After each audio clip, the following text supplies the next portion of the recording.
ओमज्ञानतिमिरन्दस्य ज्ञानाञ्जनशलाकया चक्षुरुन्मिलितं येन तस्मै श्रीगुरवे नमः। नमो विष्णुपादाय कृष्णप्रेष्ठाय भूतले श्रीमते भक्तिवेदान्त स्वामिनिति नामिने। नमस्ते सरस्वते देवे गौरवाणी प्रचारिणे निर्विशेष शून्यवादी पाश्चात्य देशतारिणे। जय श्री कृष्ण चैतन्य प्रभु नित्यानंद श्री अद्वैत गदाधर श्रीवासदि गौर भक्तवृंद। हरे कृष्णा कृष्णा कृष्णा हरे हरे, हरे राम राम राम हरे हरे। हरे कृष्णा। ग्रंथराज श्रीमद् भगवद गीता की जय। श्रीमद् भगवद गीता अध्याय अध्याय 2। अध्याय का शीर्षक है गीता का सार, और इसमें हम देख लिए थे 3 नंबर श्लोक तक। एक बार जस्ट क्विक रिवीजन हम कर रहे हैं। फर्स्ट वाले श्लोक में संजय बोल रहे हैं, तम तथा कल्पयाविष्टम अश्रुपूर्णाकुलेक्षणम विषीदन्तम इदं वाक्यम उवाच मधुसूदन। तो इस प्रकार से संजय बोले कि जो अर्जुन थे वो कृपया से आविष्ट थे, उन अश्रुपूर्ण, उनका चेहरा देखो तो आंखों पे आंसू आ रहे हैं। आकुल, बहुत व्याकुल है। इक्षणम, उनकी आंखें, आंखें देख के पता चल रहा है कि भयभीत है। आंखें देखकर पता चल जाता है ना कि व्यक्ति की क्या स्थिति है।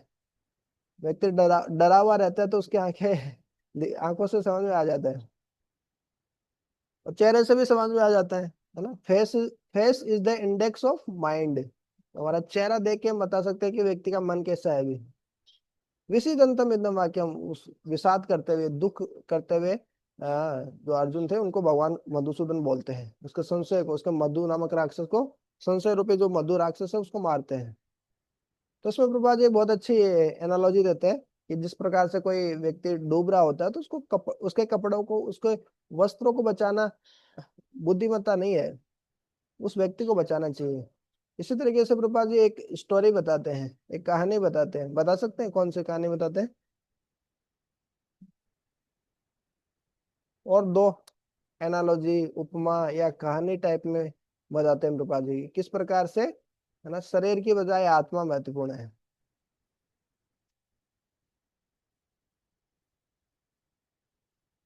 एक तो मछली के एनालॉजी देते हैं। देखिए मछली है, उसको आप जल से निकाल कर उसको आप 5 स्टार होटल में आप उसको रख दीजिए, बेड पे, है ना। मुलायम बिस्तर पे आप रखिए, हर प्रकार का दुनिया का व्यंजन उसको खिलाइए, सारी सुख सुविधाएं आप दीजिए, लेकिन वो संतुष्ट खुश नहीं होगी। हाँ, मछली जल की रानी है, जीवन उसका पानी है। उसको पानी में ही डालना पड़ेगा आपको, तब वो सूखी रहेगी। तो हाँ, तो वैसे हम आत्मा है, शरीर की बहुत सारी सुख सुविधाएं, बहुत सारा धन हमारा पास में होगा, बहुत सारे फॉलोअर हैं, स्त्रियां हैं, धनम जनम सुंदरीम कविताम, सब कुछ है हमारे पास में, लेकिन आत्मा को संतुष्टि नहीं मिलने वाली है। इन सब से हमको आत्मा की संतुष्टि नहीं मिलने वाली है। तो प्रभुपाद जी दूसरी एनालॉजी बताते हैं कि जैसे कोई बच्चा है, वो मेले में गुम जाता है, खो जाता है, तो क्या होता है? उस बच्चे को आप खिलौना दो, मिठाई दो, झूले में झुलाओ, मेरी गो राउंड में, लेकिन वो बच्चा खुश नहीं होने वाला है। खुश कब होगा? जो अपने माँ बाप से मिलेगा। उसी तरीके से जीव को परमात्मा भगवान से मिला देना, अपने असली माता पिता। पितामहस्य जगतो माता धाता पितामह, भगवान बोल रहे हैं मैं ही असली माता पिता, सब कुछ मैं ही हूँ। हम बीज प्रदा पिता, बार बार बोल रहे हैं भगवत गीता में। तो उन भगवान से, उनसे किसी जीव का संबंध स्थापित कर देना, वो वास्तविक करुणा है। यहाँ पे पहले श्लोक में ही बोल, है ना, बोल दिए है। मतलब भगवान स्टार्टिंग ही इस तरीके से करेंगे, है क्या? वो जो अर्जुन बोल रहे थे ना, मेरे को करुणा आ रही है, करुणा, करुणा का भाव आ रहा है। तो भगवान बोल रहे हैं वो करुणा नहीं है बाबा, वो कसमलम है, वो कालुस है, वो है, कचरा है आपके मन में। इम्प्योरिटी है वो, कसमलम है।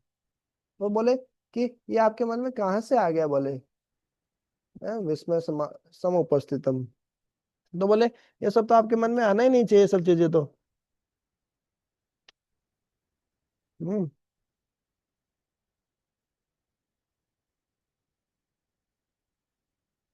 हम्म तो बहुत सारे जैसे लोग बहुत सारे बातें करते हैं समाज कल्याण के लिए, परोपकार की, है ना, समाज सेवा की, है। फिलेंथ्रो बहुत सारे इज्म रहते हैं, है ना। ह्यूमैनिटेरियनिज्म, फिलेंथ्रोपिज्म है, और क्या क्या रहते हैं, ह्यूमैनिटेरियनिज्म, बहुत सारे इज्म रहते हैं, मान है ना, ये कर भाईचारा, विश्व विश्व है ना, विश्व बंधुत्व वगैरह वगैरह। जब तक कृष्ण केंद्र में नहीं रहेंगे, कृष्ण भावना में नहीं रहेगा, तो तब तक सब क्या है, यूजलेस है। तो है ना, कुतहत्वा कुतहत्वा कहाँ से आ गए हैं ये, देखिए लास्ट पैराग्राफ में लिख रहे हैं प्रभुपाद जी, कुतहत्वा कि कहाँ से आ गया है, where from this impurities have come. आप तो आर्य हैं, आर्य व्यक्ति तो जानता है, जो सभ्य व्यक्ति जानता है कि जीवन का उद्देश्य क्या है, लक्ष्य क्या है, फिर भी आप ये मतलब एक कलमश कहाँ से आ गया है तो पहला जो पॉइंट था, जो अर्जुन बोल रहे थे कि करुणा का भाव आ रहा है, तो भगवान यहीं पे कट कर देते हैं ये वाला पॉइंट। हम्म। और क्या पॉइंट आते हैं इसमें।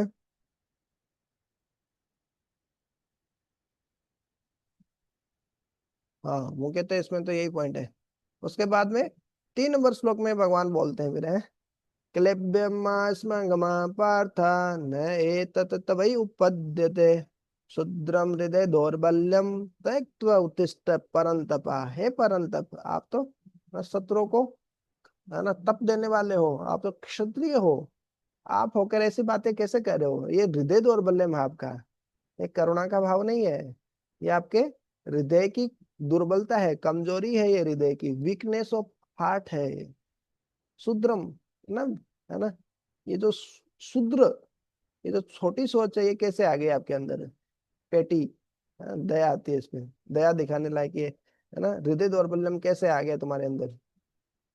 न तत्व उपपद्यते, ये आपको शोभा नहीं देता है, उपपद्यते शोभा नहीं दे रहा है बोले ये आपको। तो इस तरीके से भगवान डांट रहे हैं भगवान गाली नहीं देते, भगवान डांटते हैं। तो इस तरीके से जो क्षत्रिय होता है, क्षत्रिय क्षत्रिय परिवार में जन्म लेने से कोई व्यक्ति क्षत्रिय नहीं हो जाता है, क्षत्रिय का कार्य भी करना होता है। लेकिन ब्राह्मण का पुत्र होने से ब्राह्मण नहीं हो जाता है। अश्वत्थामा ब्राह्मण पुत्र है, द्रोणाचार्य के पुत्र है, लेकिन ब्राह्मण यथोचित कार्य नहीं किए वो, है ना। पांडवों के जो 5 पुत्र थे, उनको मार दिए सोते सोते हुए को, तो उनको बोलते हैं ब्रह्म बंधु। वो ब्राह्मण नहीं है, ब्राह्मण के परिवार में पैदा हुआ, लेकिन वो है ब्रह्म बंधु, है ना। इसी तरीके से बोले क्षत्रिय बंधु हो अर्जुन तुम, क्षत्रिय के कार्य तो कर नहीं रहे हो बोले आप। तो इस तरीके से बोल रहे हैं। तो हृदय दौर्बल्यम क्यों आती है बताइए, ये जो वीकनेस ऑफ हार्ट है, वो क्यों होता है।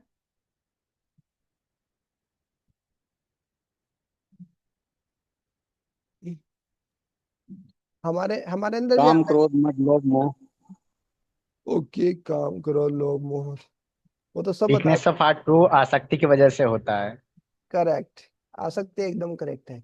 अनर्थ तो है ही, खैर अनर्थों से तो सब कुछ होता ही है हाँ, हृदय दौर्बल्य में होता है, हृदय कमजोर का वो जाता है जब आसक्ति होती है। हाँ, किसी की जब है ना, किसी लड़के को किसी लड़की से है ना प्रेम हो जाता है, प्रेम नहीं, काम वासना जागृत हो जाती है वाले तो क्या होता है, वीकनेस ऑफ हार्ट हो जाता है उसको, हृदय उसका कमजोर हो जाता है। उसको कोई पॉइंट बताते हैं, भैया ऐसे नहीं करो, ये सही नहीं है, ये गलत, नहीं नहीं, समझ में नहीं आता, नहीं नहीं नहीं, तो हार्ट कमजोर हो गया उसका। क्या, वो डिस्क्रिमिनेशन नहीं कर पाता व्यक्ति। तो ये विवेक शक्ति है वो उसकी खत्म हो जाती है, ऐसा होता है। तो मुख्यतः होता है जो हमारे परिवारजन वाले हैं, 100 जनों के प्रति आसक्ति के कारण क्या होता है, हमारा हृदय दुर्बल हो जाता है, भौतिक करुणा के कारण। तो अभी भगवान अर्जुन क्या बोले, त्यक तो उत्तिष्ठ है, उड़ जाओ बोले आप। उत्तिष्ठित जागृत प्राप्य वरान निबोधत सुरस्य दारा निशिता दुरतया दुर्गम पतस्तत् कवयो वदंती। यही वो श्लोक है जो विवेकानंद जी अमेरिका में जाकर बोले थे और उसके उसके कारण फेमस हो गए थे प्रभुपाद जी भी बोले हैं।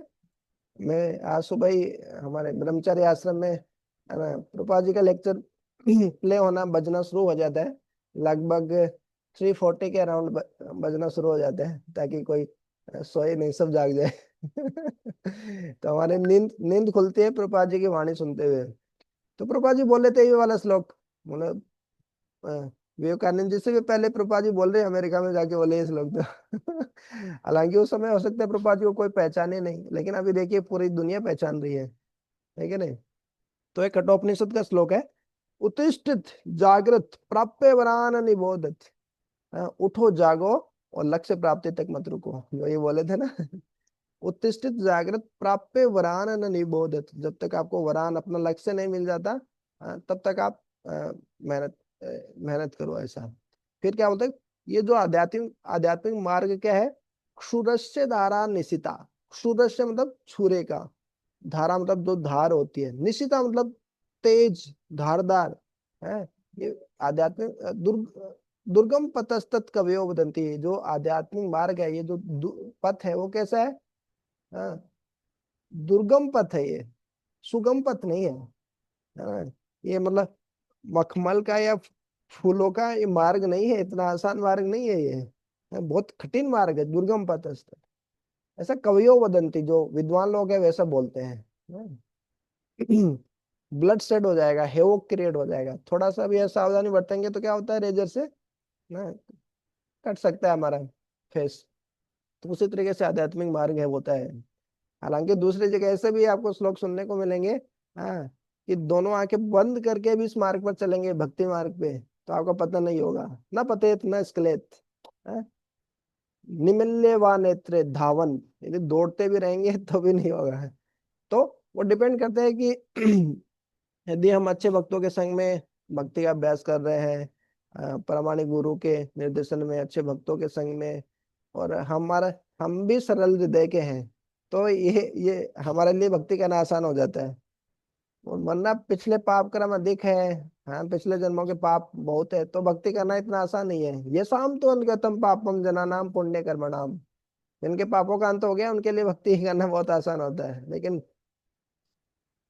बहुत कठिन मार्ग है बाकियों के लिए। तो इस तरीके से इसमें ये भगवान अर्जुन को बोल रहे हैं।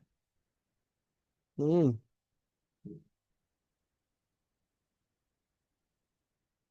तो एक लेक्चर में बताते हैं, इसी तीसरे नंबर श्लोक में प्रभुपाद जी एक लेक्चर में बताते हैं कि जिस प्रकार किसी व्यक्ति को भूत चढ़ जाता है, आप में से किसी को भूत लगा क्या कभी, या भूत लगे हुए किसी व्यक्ति को देखा? हाँ भूत बहुत देखे।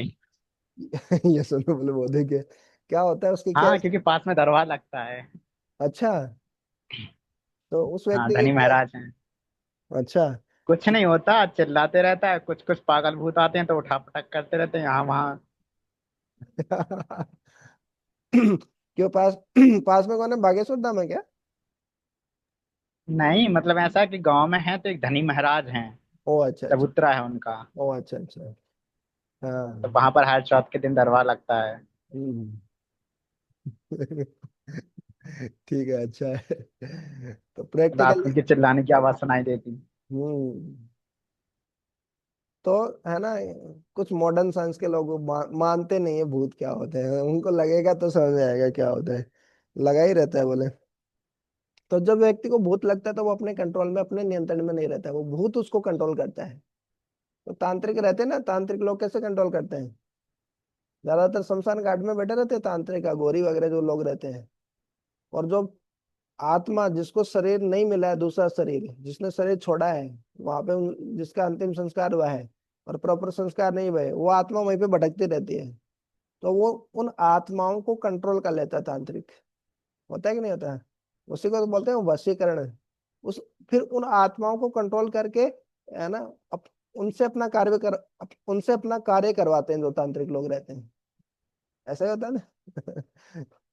तो उन आत्माओं को कंट्रोल करके वो कार्य कराता है। तो तांत्रिक काला जादू सफेद जादू दोनों होता है, सही काम भी करवा सकते हैं, गलत काम भी करवा सकते हैं, लेकिन प्रकृति के विरुद्ध जाके वो कर रहे हैं, उनकी फ्री विल, उनकी स्वेच्छा के विरुद्ध जाके उनको कंट्रोल करके उनको नियंत्रित कर रहे हैं ना, तो उनको उसका भयंकर पाप भी लगता है उनको, तांत्रिकों को। हम्म। तो प्रभा जी जो लेक्चर पाप में। लगता है वो काम करवाने के लिए खान पान भी देना पड़ता है उनको। हाँ, बहुत कुछ करना पड़ता है।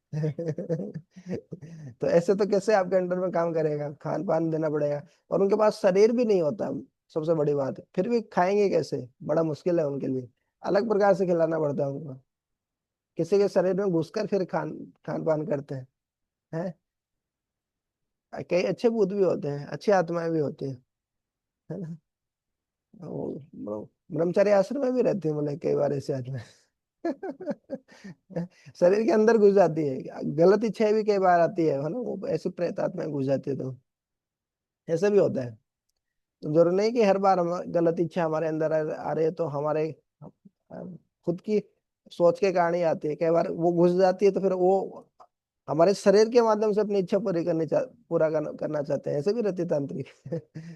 तो प्रभा जी उस लेक्चर में बताते हैं कि जिस प्रकार से किसी व्यक्ति को भूत चढ़ जाता है ना, वो एक ये कोट करते चेतन चेतावश्य पिशाच पिशाची पाइले ये न मति छन होया माया ग्रस्त जीवेर हई सही स्वभाव।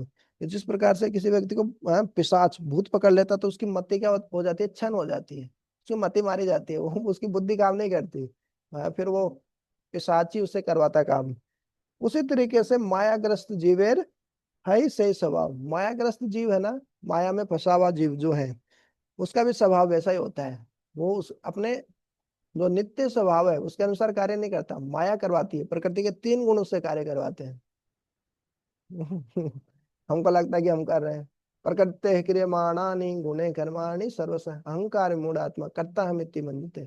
हमको लगता है कि मैं करता हूँ, लेकिन प्रकृति के 3 गुण हमसे कार्य करवा रहे हैं। तो हम प्रकृति के 3 गुण ही हैं जो भूत की तरह हमको कार्य करवाते हैं। सतोगुण में रहते तो सतोगुण के अनुसार कार्य करते हैं, रजोगुण में रहते तो क्रोध आता है ना, काम वासना बढ़ जाती है। तमोगुण में रहते तो सोते रहते हैं, आलस रहता है कि नहीं। सतोगुण में रहते हैं तो थोड़ा सुख में रहते हैं, ज्ञान में रहते हैं, थोड़ा मनुष्य की तरह का व्यवहार करते हैं, है कि नहीं। तो इस तरीके से प्रभुपाद जी इस लेक्चर में बताते हैं। चलो थोड़ा आगे बढ़ते हैं। हाँ। अच्छा, एक और इंटरेस्टिंग चीज इसमें देखो बताते हैं। जो हमारे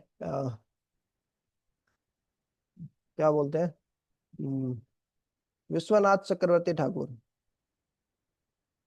विश्वनाथ चक्रवर्ती ठाकुर का नाम सुना आपने। प्रभुपाद जी जो ये तात्पर्य लिखे हैं ना, तो या तो लिखे हैं बलदेव विद्याभूषण की कमेंट्री से, या विश्वनाथ चक्रवर्ती ठाकुर जो पूर्ववर्ती आचार्य हैं उनकी कमेंट्री से ही तात्पर्य दिए हैं। स्क्रीन पे दिख रहा है प्रभु, ये जो विश्वनाथ चक्रवर्ती ठाकुर की कमेंट्री है, दिख रही है क्या।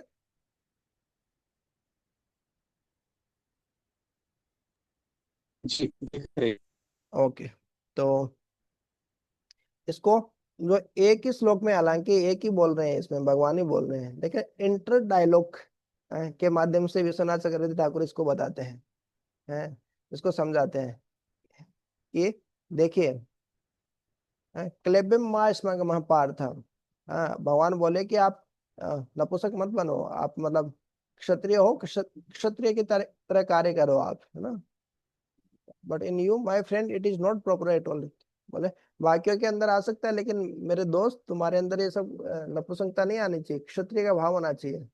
तो बीच में फिर भगवान बोलते हैं, देखिए, नहीं अर्जुन बोलते हैं फिर, भगवान तो ये बोल दिए कि तुम्हारे अंदर ये भाव नहीं, फिर अर्जुन बोलते हैं नहीं नहीं ऐसी बात नहीं है, मैं कायर नहीं हूँ, ये मेरी बहादुरी की कमी के कारण नहीं हो रहा है।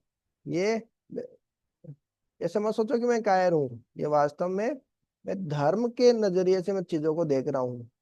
हाँ, मैं भीष्म पितामह द्रोणाचार्य आदि सब वरिष्ठ जनों को देख रहा हूँ, और धर्मशास्त्र बोलता है इन सब वरिष्ठ जनों का सम्मान होना चाहिए। तो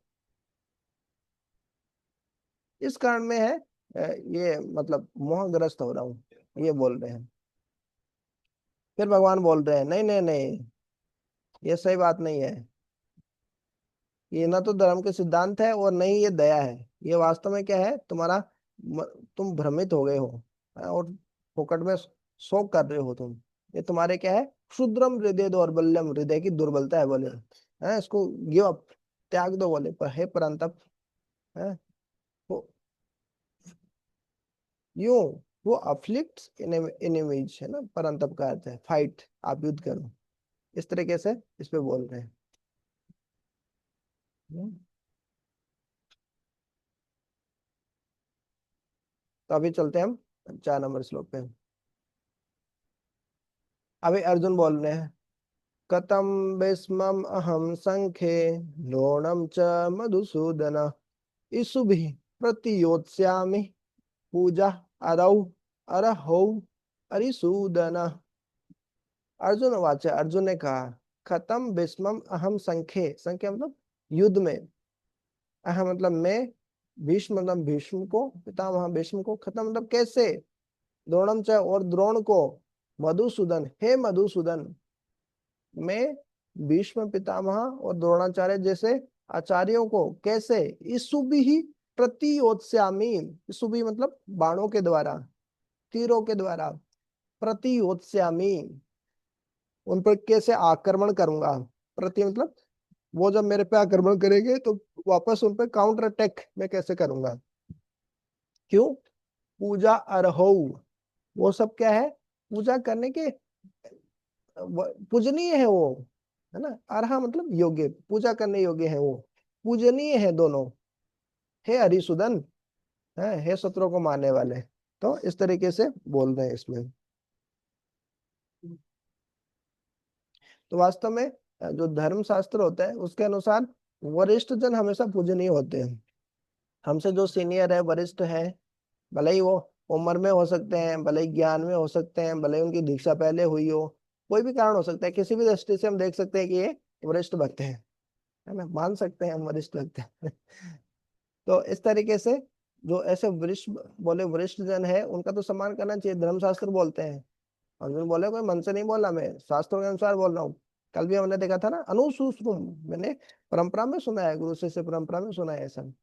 हाँ, तो ये वो सब मेरे पूजा करने के योग्य हैं, हे हरिसूदन।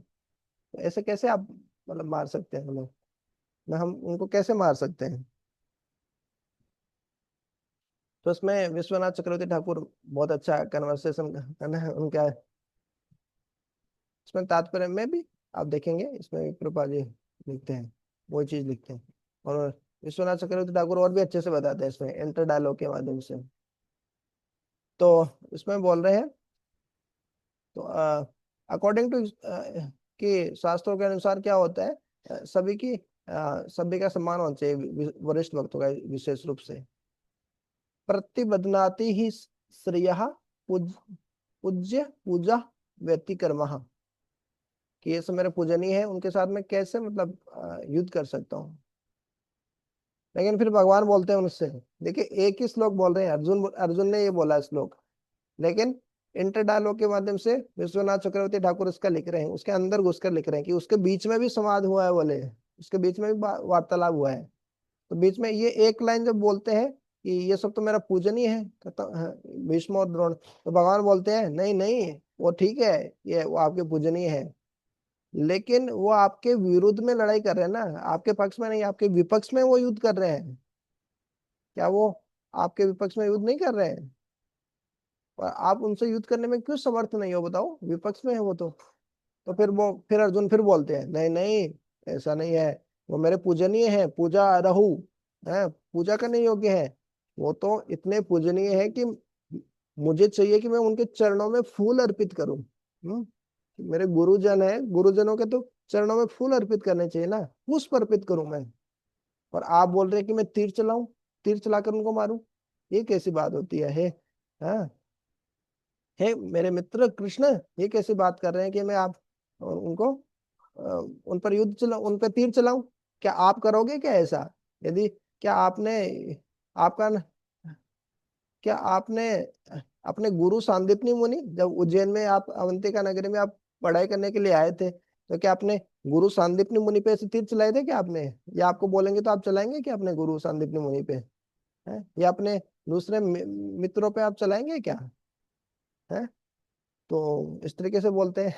ये तो बड़ी फंसाने वाली बात है कि क्या आप चलाओगे क्या।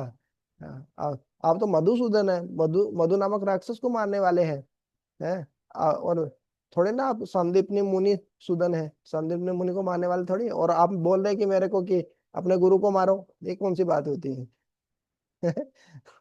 तो भगवान बोलते हैं देखो मैं मधु हाँ, के वंश में आता हूँ, इसलिए मेरा नाम माधव है। या मधुसूदन है मेरा नाम, इसलिए मेरे को माधव बोला जाता है। पहले भी जो अर्जुन भगवान को बोले हैं कि मैंने कहा मधु को मारा। एक्चुअली भगवान की परंपरा में यदुवंश में देखेंगे तो एक ऊपर एक राजा आते हैं मधु, उन्हीं की परंपरा में भगवान आते हैं। तो बोले मैंने कहा मधु को मारा। भगवान बातों को बस घुमा रहे हैं, वर्ड जुगलरी कर रहे हैं। तो फिर अर्जुन बोलते हैं नहीं नहीं नहीं, मैं उस मधु की बात नहीं कर रहा हूँ, मैं उस मधु की बात कर रहा हूँ जिसको आपने मारा था वास्तव में। फिर भगवान क्या अर्जुन क्या बोलते हैं, अरिसूदन, अरिसूदन शब्द का प्रयोग करते हैं वो, जो अर्जुन होते हैं। अरि मतलब दुश्मन को मारने वाले, अरिसूदन भगवान को है। इसी श्लोक में देखे ना अरिसूदन शब्द है। पूजा अरव अरिसूदन। आप शत्रु को मारने वाले, मधुसूदन बोले तो बोले समझ नहीं रहे, बीच में भी देखो बात हुई है यहाँ पे। फिर मधुसूदन से अरिसूदन पे आ गए अर्जुन। मतलब फूल देने लायक है और आप बोले उनको मारो। ठीक है, अपन स्टार्ट करते हैं। अर्जुन वाच अर्जुन वाच अर्जुन उवाच कथम विस्मम अहम संख्ये कथं भीष्मम् कथं अहं भीष्मं हम संख्ये द्रोणम च मधुसूदन द्रोणं च द्रोणं मधुसूदन ईशुभिः प्रतियोत्स्यामि इषुभिः इषुभिः प्रतियोत्स्यामि पूजा अर्हौ अरिसूदन। पूजार्हौ पूजा मधुसूदन। मधुसूदन। ट्रांसलेशन पढ़िए। Arjuna said, Arjun O killer of enemies, O killer of Madhu, how can I counterattack with arrows in battle men like Bhishma and Drona, who are worthy of my worship? हम्म तो फिर अर्जुन कंटिन्यू करते हैं बोलना। गुरून् गुरून् हत्वा हि महानुभावान् श्रेयो भोक्तुं भेक्षम् अपि ह लोके हत्वार्थ कामास्तु गुरूनिहेव भुञ्जीय भोगान् रुधिर प्रदिग्धान्। गुरून् हत्वा, गुरुजनों को मारकर, ही मतलब निश्चित रूप से, महानुभावान जो कि महानुभाव हैं गुरुजन, श्रेय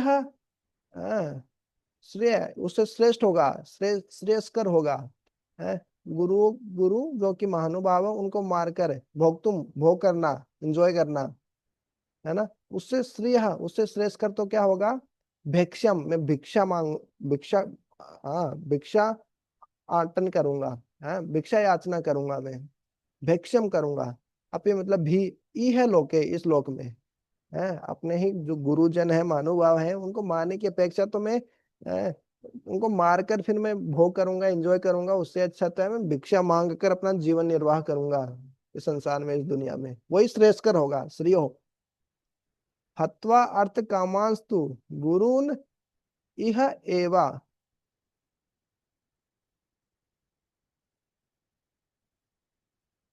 हाँ, हत्वा भले ही अर्थ कामांस्तु गुरुन, जो गुरुजन है भले ही अर्थ कामान, वो अर्थ के है ना, अर्थ की कामनाएं हैं उसमें ना, धन की इच्छा है, धन का लालच है उनके अंदर, भले ही हो, क्योंकि उनके दूसरों की तरफ है ना, कौरवों की तरफ से लड़ रहे हैं ना, तो वो तो राज्य के लिए लड़ रहे हैं ना कौरव तो भले ही अर्थ कामनाएं हैं उनके अंदर, गुरु उनके अंदर, लेकिन फिर भी हत्वा, उनको मारकर है, एवं निश्चित रूप से भुंजिया, जो मैं इंजॉय करूंगा मैं भोग करने योग्य जो भी भोग है ना, भुंजिए भोगान, जो भी मैं भोगों का भोग करूंगा वो क्या होगा। रुधिर प्रदिग्धान, रुधिर मतलब खून, प्रदिग्धान मतलब प्रकृष्ट रूपेण, दिग्धान सना हुआ रहेगा, वो टेंटेड विथ ब्लड। अब सब गुरुजन मर जाएंगे, कोई नहीं रहेगा, फिर मैं क्या उस राज्य का सुख भोग करूंगा। सब कुछ तो खून से, रक्त से सना हुआ रहेगा है। तो ऐसे भोग करने से अच्छा है, उससे अच्छा तो मैं भीख मांगकर जीवन निर्वाह कर लूंगा। देखिए वैराग्य, देखिए, हालांकि क्षत्रिय के लिए सब वैराग्य नहीं हो सकता, क्षत्रिय का धर्म होता है, उसको राज्य चाहिए शासन करने के लिए, है कि नहीं। फिर भी अर्जुन का वैराग्य, भक्त भक्त होने के कारण ऐसा वैराग्य है कि वो बोल रहे हैं कि ये अच्छा होगा कि मैं भिक्षा मांग कर मेरा जीवन जीवन निर्वाह कर लूंगा।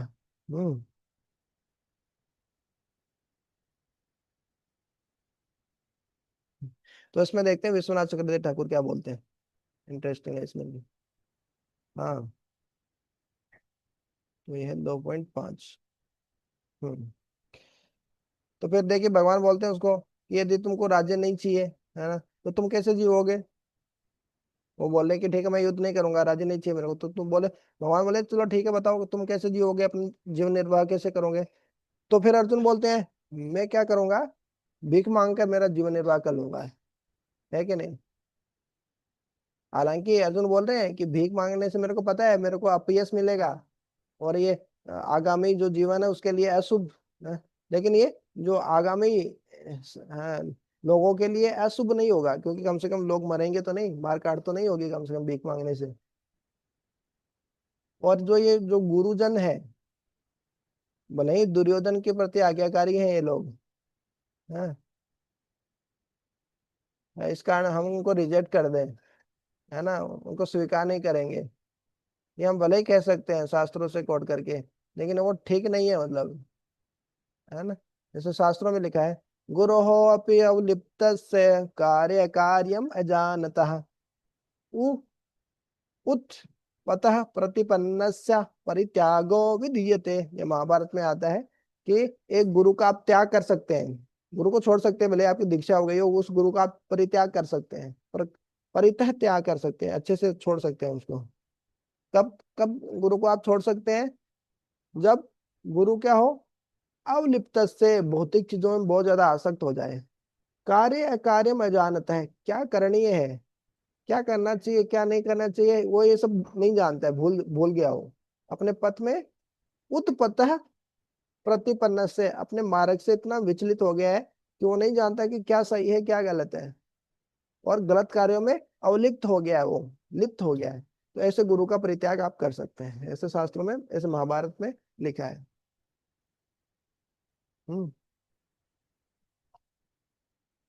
तो भगवान बोल दिए कि भैया ऐसे गुरु का परित्याग कर सकते हैं, क्योंकि अब भगवान को पता चल गया है कि द्रोणाचार्य और भीष्म पितामह से बहुत ज्यादा आ सकते हैं, तो इनको बताना पड़ेगा कि भैया ऐसे गुरु का त्याग किया जा सकता है, वो अच्छे गुरु नहीं है बोले।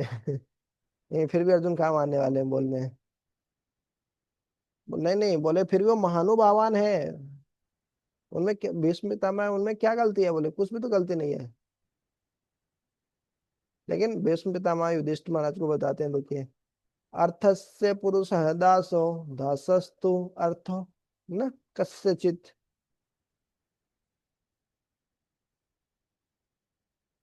क्या बोलते हैं वो, कि एक व्यक्ति क्या होता है, धन का पैसे का नौकर होता है, हाँ, ये पैसा है वो किसी का नौकर नहीं होता है। हे राजा, हम सब लोग एक कौरवों के पैसों से बंधे हुए हैं।